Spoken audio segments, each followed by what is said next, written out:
We also do have continue and break statement in Vimscript. So right now this code prints 1 to 10. So this condition checking whether the count is an odd number, and continue will skip the rest of the code inside the loop and begin from the next loop. So when it's an odd number, it will not come to this line, but it will skip to the next loop. So that means it will not print whenever there is an odd number. So whenever the count is an odd number, it will not print that number. So you can see that odd numbers are skipped.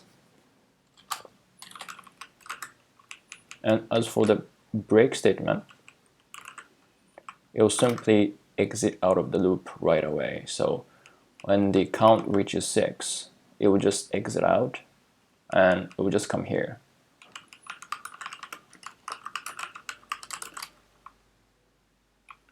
So when we run this code now,